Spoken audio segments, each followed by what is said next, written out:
Hi, and welcome to the Power of Touch Massage for Couples. My name is Kimberly Berrien, and I will be your host for this short introduction to the power of nurturing touch between couples. Um, I would like to take a moment just to introduce myself. My name, again, is Kimberly Berrien. I am a massage therapist, and I'm located in the greater Philadelphia area. I started my journey towards working with couples and families in 1997 after the birth of my oldest son. It was then that I realized my passion for working with women during their childbearing year. In 2000, I went to school at PSMT, which is now owned by Cortiva, to train as a massage therapist. And in 2001, I trained as a birth and a postpartum doula and have been in private practice ever since. I specialize in working with women during their childbearing years, I've already said, so a lot of prenatal and postpartum massage, but I work with all people, and I have come to realize through working with families in particular, with them and their children, just the amazing power that touch has to bring people closer together. And I started researching and realized, just how much we really don't understand about how important it is, and we don't take enough advantage of it, and how beneficial it can be. It started, how beneficial it can be between parents and their baby, and then the baby becomes an older baby and a toddler and a child and a teenager. And frankly, as my kids got older, I realized the importance of this. And, as my husband and I were, on this journey as parents, just trying not to lose touch with each other through, everything that, happens as you're, parenting, the demands, the sometimes feels like unending demands of parenting, a baby and a toddler, and now we have two teenagers. And so just trying to just maintain that sense of connection. I started reading about it and was amazed by the research that I found, and I'd like to share some of that with you today. Um, um, so the first study that I'd like to talk about was a study by Matt Hertenstein. He was a professor at DePaul University, and he wanted to study whether humans could effectively communicate compassion through touch.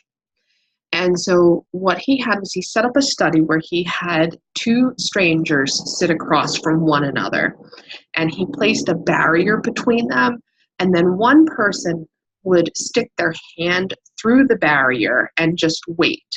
The person who was on the other side of the barrier was given a list of emotions that they were to then try to convey to the person sitting on the other side of the barrier. And both of these people were strangers to one another.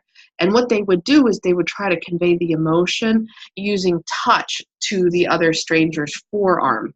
And the person whose forearm was being touched then had to try to guess the emotion. And so given the number of emotions that were listed on that piece of paper, the odds of the person guessing the correct emotion just purely by chance was around 8%. But in this study, participants were able to guess compassion correctly 60% of the time. Also, gratitude, anger, love, and fear, they got right 50% of the time. There's other research that supports that not only that people can identify love, gratitude, and compassion from touch, but they can also differentiate between those two kinds of touch. People were more successful at differentiating these emotions with touch than with vocal and facial communications. What are we losing when we aren't touching one another? And so there have been a lot of studies that have shown what touch deprivation can do to us. I'm sure it doesn't come as a surprise to any of us that in Western cultures, we are very touch deprived. There's a well-documented study from the 1960s by Sidney Girard, who studied the conversations of friends in different parts of the world as they sat in a cafe together. He tried to pick very, very similar locations, like something that's like easily replicatable, like a McDonald's or a Starbucks, but just something that was very similar. He observed these conversations for the same amount of time in each of the different countries. While he was in England, the two friends who were sitting across from one another touched each other 0 times. While he was observing friends in the US, they touched each other twice. In France, they touched each other 110 times in an hour. And in Puerto Rico, which is where I think I want to move to now, they touched each other 180 times in an hour. It's amazing. A lot of my early work had to do with families and babies. So a lot of my early the reading about the research, I wasn't actually doing the research, surrounded, kind of the touch between a parent and a child. And I found that there was a study done by Tiffany Field. Tiffany Field runs the Touch Research Institute out of the University of Miami's medical center and medical school. And whenever you want anything kind of research oriented for massage, she is considered the go-to person. She did a study on preterm newborns who received just 3 15-minute sessions of touch therapy each day for 5 to 10 days. Those preterm newborns gained 47% more weight than premature infants who received only standard medical treatment. There's also a study that showed that rats, not by Tiffany Field, but rats whose mothers licked and groomed them a lot when they were infants grew up to be calmer and more resilient to stress. And these rat pups also had stronger immune system. There's a quote by Michelangelo that I love, and it's also that painting that he has, Adam's Hand to God, where they're just reaching each other, just, trying to touch one another. And the quote that he says is, "To touch is to give life." And I think Edmund Rolls really demonstrated that with his study that he did with the brain. Edmund Rolls is a neuroscientist who discovered that touch activates the brain's orbitofrontal cortex, which is linked to feelings of reward and compassion. And what he found is that touch builds up cooperative relationships and it reinforces reciprocity.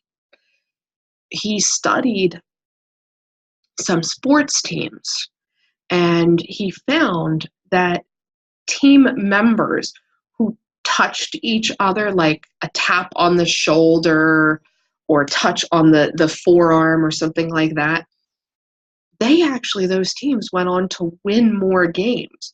This study was done through the NBA in the journal Emotion. He also found that touch promotes trust and generosity. Robert Kurzban did a study where he had participants play a prisoner's game. What happened was there's 2 people playing the game, and they have a couple of choices. They can either compete with one another, and whoever wins all the money, or they can cooperate, solve the puzzle, and then split the money. And while this was going on with multiple pairs of people, they would have a facilitator that would walk around the room and would gently touch some of the participants as they were starting to play the game. Just like a light tap on the shoulder, like, "How are you doing?" Something like that. And those who were touched were much more likely to cooperate and share with their partner than the ones who hadn't received even that minor touch. One thing that touch does is it's very emotionally nurturing, as I'm sure we all know, but there have been some studies, particularly between couples, which show that.